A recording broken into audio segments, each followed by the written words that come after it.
আসসালামু আলাইকুম এভরিওয়ান, আশা করি সকলেই ভালো রয়েছেন। আল্লাহর অশেষ রহমতে ঈদের দিন চলে এসেছি। আপনাদেরকে দেখাবো কুরবানি আমাদের এখানে কেমন করে করছে। সকলেই দেখতে পাচ্ছেন অনেক কষ্টের পরে এই গরুটা শোয়েছে। শোয়ানোর পরে আমাদের হুজুর খুব সুন্দর করে বিসমিল্লাহ আল্লাহু আকবার সকলেই একসাথে বলে কুরবানি শুরু করে দিয়েছেন। কুরবানি শুরু করার পরে দেখতে পাচ্ছেন কি রক্ত বের হচ্ছে। এখন আমার সামনে দিয়ে অনেক লোকজন যাচ্ছে, তাও ভিড়ের মধ্যে খুব কষ্ট করে আপনাদের দেখানোর জন্য, দেখানোর উদ্দেশ্যে আমি দাঁড়িয়ে রয়েছি। আমার পাশে দেখতে পাচ্ছেন ফোন টোন সকলে বেজে উঠেছে, তো কিছু করার নেই। এই দেখতে পাচ্ছেন, সকলে দেখতে পাচ্ছেন কুরবানি হয়ে যাচ্ছে। আল্লাহ একবার আল্লাহ একবার সকলে বলতেছে। আহ, সে কাকুর গায়ে রক্ত লেগে গেছে, আঙ্কেলের গায়ে, তা কি করা যাবে, কি তা করার যে তো কতন নেই, তা কিছু করা যাবে না। এখন ওনার কুরবানি দেওয়া হয়ে গিয়েছে প্রায়। কুরবানির ঘটনা আমরা সকলেই জানি, হজরত ইব্রাহিম আলাইহিসসালাম থেকে আমাদের কুরবানি প্রথা চালু হয়েছে।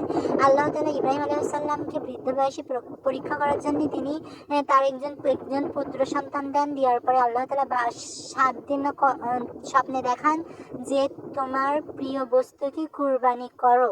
আল্লাহ তাআলার সব ইব্রাহিম আলাইহিসসালাম আল্লাহ তাআলার সন্তুষ্টির জন্য প্রিয় বস্তু বলতে তার পুত্র ইসমাইল আলাইহিসসালামকে কুরবানি করার জন্য বের হয়ে পড়েন।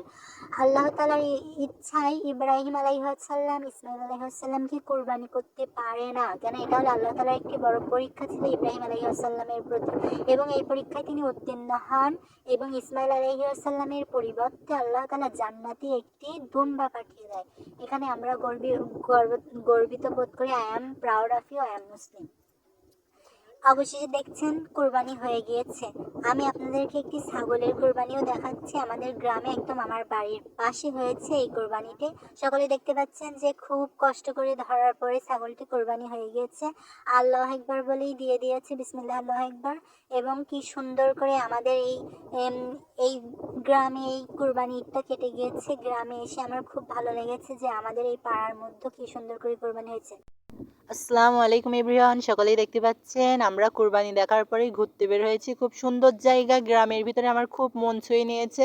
আপনাদেরকে জানাই ঈদ মুবারক, ঈদ মুবারক, ঈদুল আজহা আপনাদের মাঝে খুব সুন্দর দিনগুলো কাটাক। আল্লাহ হাফেজ।